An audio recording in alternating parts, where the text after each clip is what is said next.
अस्सलाम वालेकुम एवरीवन, कैसे हो आप सब। उम्मीद करती हूँ आप सब खैरियत से होगे। और आज हम बना रहे थे कटहल की सब्ज़ी, तो मैंने सोचा आप लोगों के साथ शेयर करनी चाहिए। तो यहाँ पे मेरी बहन और अम्मी कटहल को सेपरेट कर रही है, मतलब गुठलियाँ अलग और जो इसकी ये स्ट्रिप्स टाइप होती हैं ये अलग। तो अम्मी कट करने में हेल्प करा रही थी और देखिए इस तरीके से कट कर रही है। और कट करने से पहले आप लोग अपने हैंड्स में थोड़ा सा सरसों का तेल ज़रूर लगा लें, ताकि ये आपके हाथों पर चिपके नहीं, क्योंकि ये बहुत ज़्यादा स्टिकी होता है और इसके अंदर से अजीब सा एक लिक्विड निकलता है जो आपके हाथों पे बहुत ज़्यादा स्टिक कर जाता है।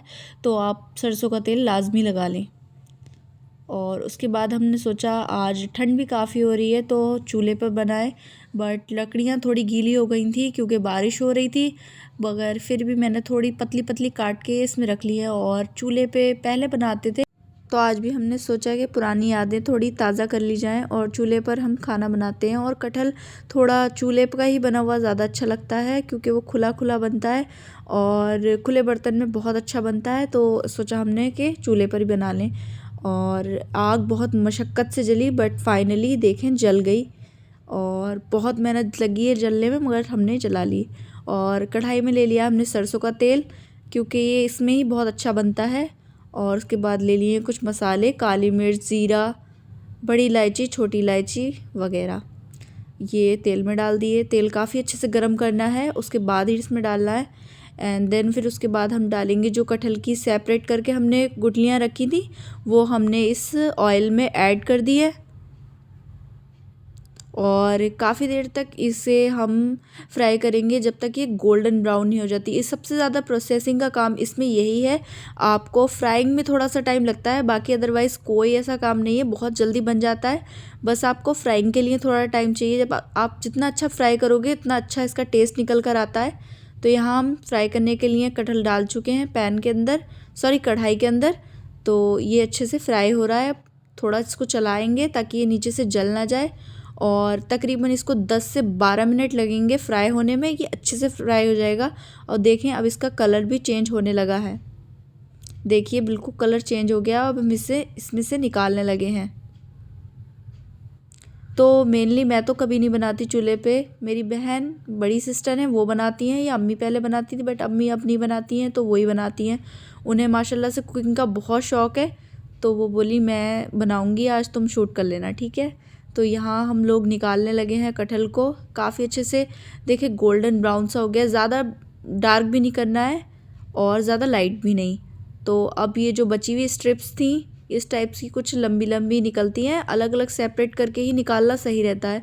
तो अब हमने बचे हुए तेल में इन्हें भी डाल दिया है। इनको भी हम फ्राई करेंगे जब तक ये ब्राउन, हल्की ब्राउनिश नहीं हो जाती हैं, क्योंकि सबसे ज़्यादा जो इसका प्रोसेस लगता है वो फिर फ्राइंग पर ही लगता है। जितना आप अच्छा फ्राई करोगे उतना अच्छा टेस्ट आएगा। तो हम इसको भी अच्छे से अब फ्राई करेंगे।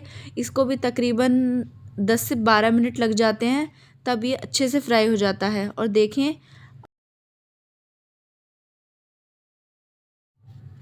इसका कलर बिल्कुल चेंज हो गया है। तो अब हम कढ़ाई में से इसको निकालेंगे और इसका तेल बचा बचा कर निकालें, क्योंकि बहुत ज़्यादा तेल हो जाता है। वैसे ये थोड़ा तेल थोड़ा एक्स्ट्रा ही लगता है इसमें, क्योंकि फ्राइंग में काफ़ी चला जाता है तेल। और आग भी माशाल्लाह सब देखिए अच्छे से जलने लगी है। तो काफ़ी हमें दिक्कत हुई शुरुआत में आग जलाने में, मगर अब यहाँ पे धीरे धीरे सही से जलने लगी है आग, तो काफ़ी ईज़ी हो गया हमारे लिए फिर। और कढ़ाई वगैरह में आप खुले बर्तन में बनाओगे तो ये माशाल्लाह से बहुत अच्छा बनता है। तो मैं आपको रेकमेंड करूँगी आप लोग भी एक बार ट्राई ज़रूर करो इसको। और यहाँ हमने इन दोनों को निकाल लिया है और अब हम इन्हें एक प्लेट में निकाल लेंगे और पीसेंगे इसके लिए मसाला। एक टमाटर लिया है मैंने, यहाँ पे 3-4 प्याज ले लेनी है, कुछ लहसुन ले लेना है और इस तरीके से प्याज का पेस्ट बना देना है। और फिर जो बचा हुआ तेल था कढ़ाई में उसमें ही पिसा हुआ मसाला हमें डाल देना है। जो टमाटर, लहसुन और प्याज का पेस्ट है ये हम इसमें मिक्स कर देना है और थोड़ी देर के लिए भूनना है।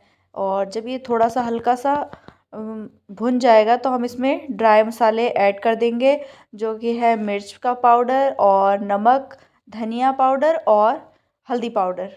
और इन तीनों को, इन चारों को भी मिक्स करके हम अच्छे से मिला लेंगे और उसके बाद डालेंगे हम कश्मीरी लाल मिर्च।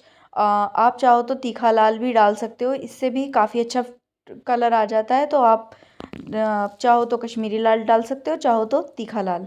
और फिर इसे अच्छे से हम थोड़ी देर के लिए भूनेंगे। जब तक भूनेंगे हम, जब तक इस पे ऊपर जब तक कि इसके ऊपर ऑयल ना आ जाए।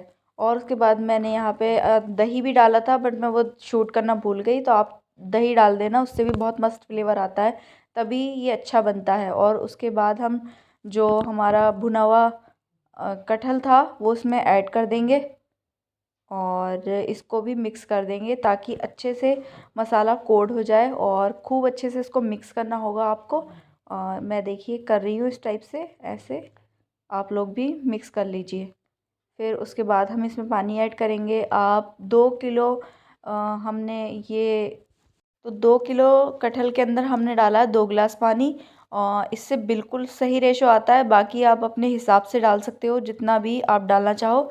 और इसको हम अब थोड़ी देर और पकाएंगे ताकि ये बिल्कुल सब्जी जैसा बन जाए, बिल्कुल सूखी सब्जी जैसा। ये रोटी से बहुत अच्छा लगता है। आप घर की बनी हुई रोटियां बनाएं इसके साथ तो बहुत अच्छी लगती हैं। और देखिए हल्के हल्के पानी भी सूखने लगा है और थोड़ी देर और पकाएंगे। जब इसका पानी बिल्कुल अच्छे तरीके से सूख जाएगा तो ये बिल्कुल तैयार हो जाएगा। और देखिए ये रेडी हो गया है बिल्कुल अच्छे से। 2-3 मिनट और इसको पकाएंगे, बस ये हो जाएगा एकदम से रेडी। और मेरी यकीन मानिए बहुत टेस्टी बना था। आप लोग भी एक बार ट्राई ज़रूर करिए। मुझे इस सीज़न में हमारे यहाँ पहली बार बना है तो बहुत अच्छा लगा। आप लोग भी इस सीज़न का एक बार ट्राई ज़रूर करिए और मुझे अपने फीडबैक ज़रूर देना कि आपको रेसिपी कैसी लगी। कमेंट सेक्शन में ज़रूर बताना कि आपको किस तरीके की लगी मेरी रेसिपी। अगर अच्छी लगी हो तो प्लीज़ इस रेसिपी के साथ इस वीडियो को लाइक कर देना, चैनल को सब्सक्राइब करना और वीडियो को शेयर ज़रूर करना। बहुत ही इजी रेसिपी है, झटपट बन जाती है और बहुत टेस्टी भी लगती है।